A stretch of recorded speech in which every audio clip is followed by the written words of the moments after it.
The Gobi Desert doesn't just whisper, it screams with the ghosts of forgotten empires. We arrived as the sun, a merciless copper disk, began its slow descent behind the jagged, crumbling line of the Great Wall, not the manicured postcards crowded with tourists and selfie sticks. This was the wild, untamed frontier. The wall was more of a suggestion, a broken spine of rammed earth and weathered stone being reclaimed by relentless sands. Dr. Lin Xiaoping, our expedition leader, a legend in Chinese archaeology, had brought us here on a hunch. He believed this desolate stretch held a secret centuries of wind and dust hadn't fully buried. The air was thin, cold, electric with anticipation. Gusts of wind carried fragmented stories, nomadic horsemen. Weary sentinels, the countless souls who built this monumental barrier. Our base camp, a small defiant cluster of tents huddled against the lee of a rocky outcrop. Meager protection from the elements. The silence was profound, a pressure on your eardrums. It made you hear things that weren't there. Dr. Lin argued official histories were incomplete. The wall wasn't just a defensive line, it was an artery of culture, trade, secrets. The biggest finds wouldn't be in watchtowers but buried beside them. We were hunting an outlier that could change everything. We spent days surveying with ground-penetrating radar, hunting anomalies. On the third evening, Dr. Lin pointed to a small, almost insignificant dip. The real expedition was about to begin. The next morning the air crackled with a renewed sense of purpose. We focused all our efforts on the depression Dr. Lin had identified. Shovels bit into the dry earth, trowels scraped at the soil. The work felt grueling and monotonous, shovelfuls of pale, sandy soil, coarse gravel. Shadows shifted across the trench, water in our canteens dwindled. Were we on a wild goose chase? Just as doubt crept in, Chen let out a sharp cry. His trowel struck something that wasn't stone, a dull, resonant thunk. The team froze, adrenaline washing over us. Brushes in hand, we swept away loose soil, a flat dark gray slate tile, like a dinner plate, completely out of place. Close-up of the tile's smooth, machined surface. The tile was just the beginning. Expanding the trench revealed more tiles, arranged in a deliberate repeating pattern. A perfect grid, a mosaic floor 2 meters down. This was construction. This was intentional. The precision baffled us. Edges so tight you couldn't slip paper between them. Images of quarrying, teams hauling heavy stone, workers laying slabs by hand. It felt like a signal. A message sent through time. A strange tension settled over the site. The find felt like a warning, not a breakthrough, as if a silent alarm had been tripped. Dr. Lin slowed the excavation to a crawl. Every grain of soil sifted, every color change documented. He feared a single misstep could destroy the context. The grid of slate was a seal. We were about to break it. Beneath the perfectly laid slate tiles, we expected to find a foundation, perhaps the base of a forgotten structure. Instead, we found another puzzle. The next layer was not stone or earth, but a thick, 6-inch stratum of fine, jet-black sand. It was unlike any of the surrounding geology. It was almost like powdered obsidian, shimmering with a strange, metallic luster under the harsh sunlight. When we ran our fingers through it, it felt cool to the touch despite hours in the sun. It was an insulator, a thermal barrier. But what was it insulating? We carefully removed the black sand, collecting samples for later analysis. The process was painstaking. The powder threatened to scatter with every gust of wind. It felt almost ritualistic, like we were unmaking a spell. Below the sand we hit another layer that made us all pause, a thick mat of woven reeds preserved with astonishing perfection. The weaving was complex, intricate geometric patterns revealed as we cleared more. This organic layer should have decomposed centuries ago, yet it hadn't. Its preservation suggested engineering, chemistry and environmental control beyond our grasp. This layering was a work of genius, a form of ancient geological camouflage. From the surface, digging would reveal only sand and rock. You had to push through discouraging layers to get deeper. Then you'd hit the slate tiles, a false floor. Break through that and you'd find the black sand. Beneath it, the woven reeds, the final seal. Each layer a test of dedication. They weren't just burying something, they were erasing it. We were intruders, peeling back the skin of a deliberate secret. The question became not what, but why it required such paranoid protection. The moment of truth came after we carefully rolled back a section of the woven reed mat. Underneath it was not more earth but a solid surface of what looked like bronze, tarnished green with age. It wasn't a floor, it was a door. A massive circular hatch, at least 3 meters in diameter. No visible hinges, no handles, no locks. Its surface was covered in a sprawling, intricate engraving, not Chinese characters but a celestial map. It depicted constellations, yet they were subtly wrong, showing star patterns impossible for this hemisphere in the Ming era. Getting the hatch open became an obsession. 2 full days examining the surface, searching for a seam, a keyhole, a hidden mechanism. Dr. Lin, poring over ancient star charts, called it a star lock. Certain points needed pressing in sequence, tied to the rising of a particular star or a celestial alignment. We couldn't wait centuries, so we turned to a modern solution. We brought in a portable ultrasonic resonator, use high-frequency vibrations to find a weak point, or trigger an internal mechanism without damage. The team stood back, nervous silence. The device activated with a low hum, rising into an almost unbearable high-pitched whine. For a minute, nothing. The sound vibrated through our teeth and bones. Then, a deep, groaning shudder from the bedrock, a barely visible seam formed around the hatch. A puff of stale, musty air hissed out, smelling of ozone and dry stone. A final, deafening clang. The locks released. Using levers and winches, we slowly began to lift the immense bronze door. Like opening a sarcophagus but not a king, rather a piece of the unknown.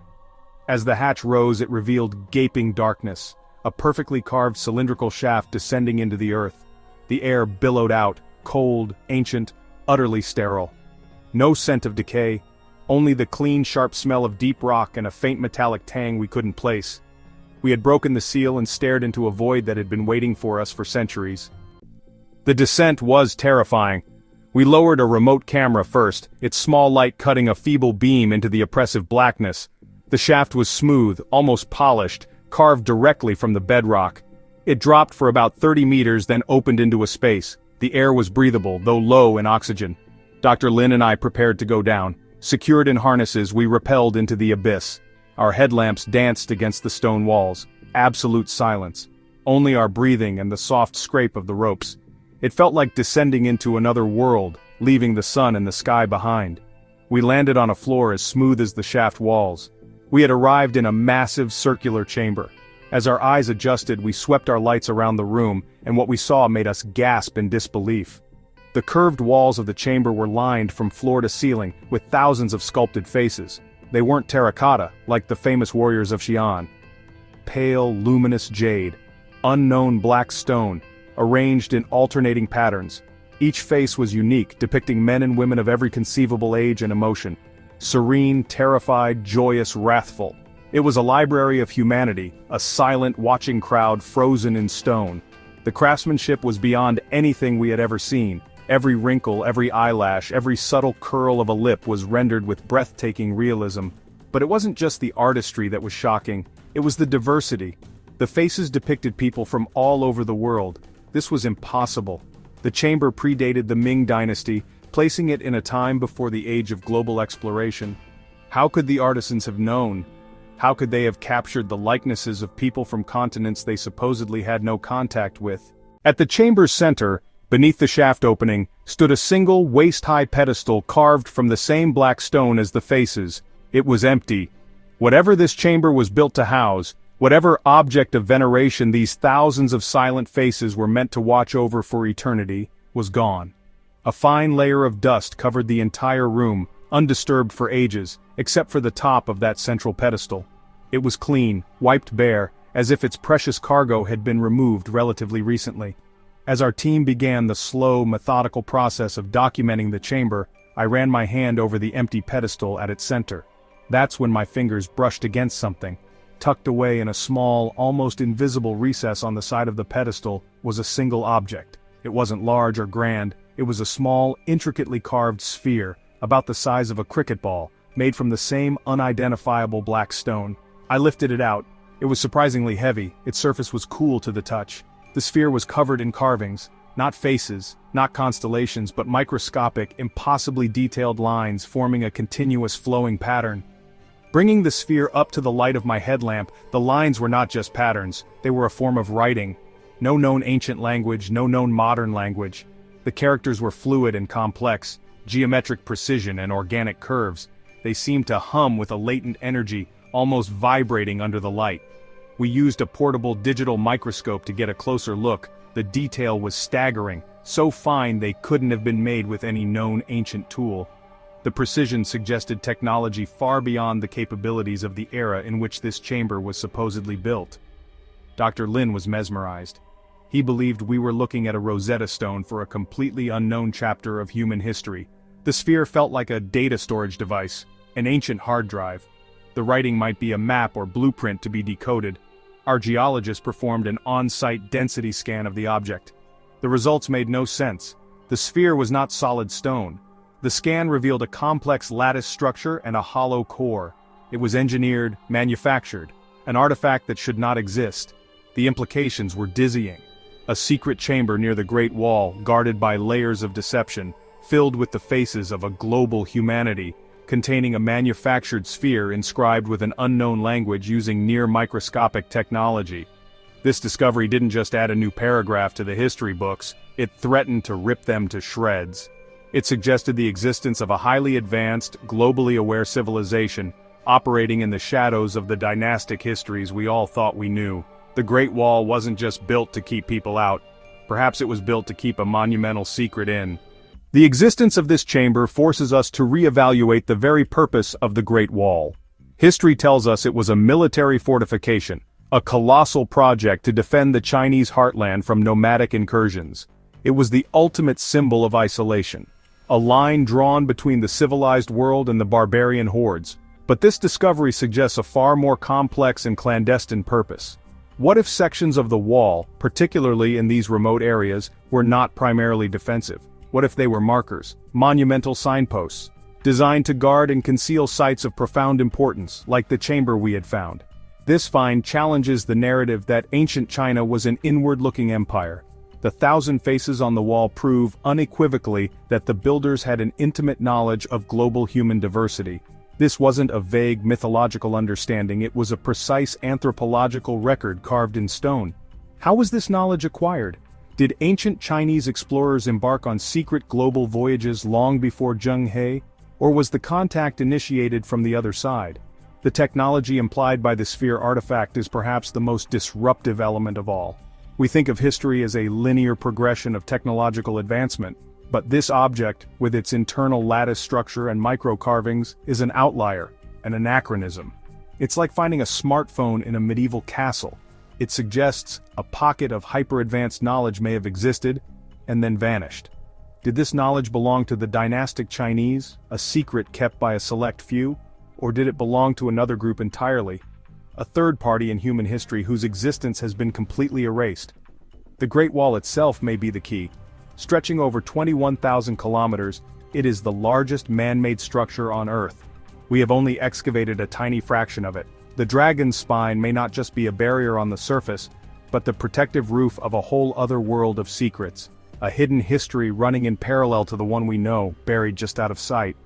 In the weeks following the discovery, as news slowly leaked to a stunned academic community, the theories began to fly. They ranged from the cautiously academic to the wildly speculative. One leading theory, favored by Dr. Lin, proposes the existence of a forgotten dynasty or a clandestine society of scholars and artisans who operated with the secret patronage of certain emperors. This group would have been dedicated to knowledge that was considered too dangerous or disruptive for the general populace, including advanced astronomy, geography, and perhaps technologies we are only now beginning to understand. The chamber was their secret archive. Another, more controversial theory points to extraterrestrial contact. Proponents of this idea argue that the impossible elements of the discovery, the global knowledge, the advanced technology of the sphere, the strange constellations on the hatch, are best explained by an off-world influence. In this scenario, the chamber was not a library, but a repository of alien knowledge, and the 1,000 faces were not records of human travel, but a catalog of species, perhaps created by visitors. The Great Wall in this context becomes a massive landmark, a welcome sign visible from space, concealing the entrance to an interstellar embassy. While it sounds like science fiction, the sheer strangeness of the find makes even far-fetched ideas worthy of consideration. A third school of thought offers a middle ground, suggesting a lost, highly advanced ancient human civilization, a precursor to the known cultures of Egypt, Mesopotamia, and China.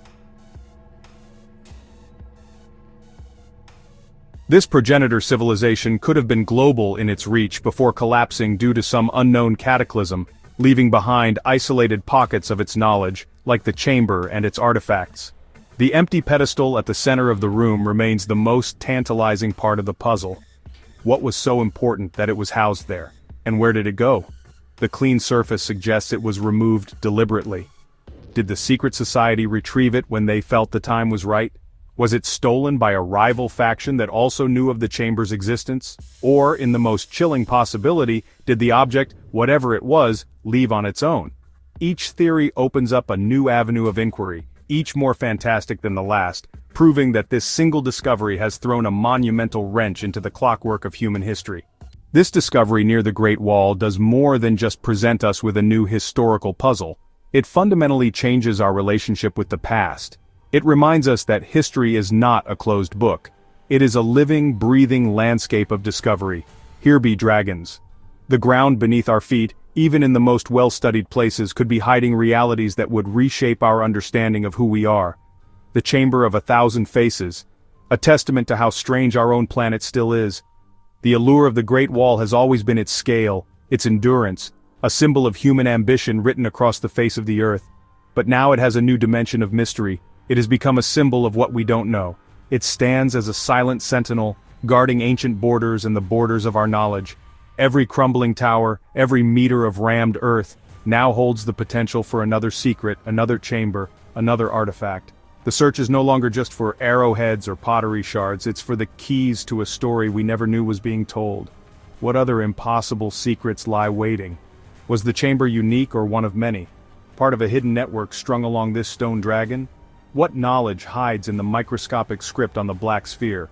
Will we be able to decode it? These questions will fuel expeditions and debates for generations. They ignite the most fundamental human impulse, the desire to explore, to know, to pull back the curtain on the unknown. The story of humanity is stranger and more magnificent than we dared imagine. So the next time you look at a picture of the Great Wall, don't just see a wall. See a question mark stretching thousands of miles. See a monument to what was built and to what was hidden. The Gobi continues to whisper its secrets. Thanks to Dr. Lin and his team, we are beginning to learn the language. The wall is waiting. The search has just begun.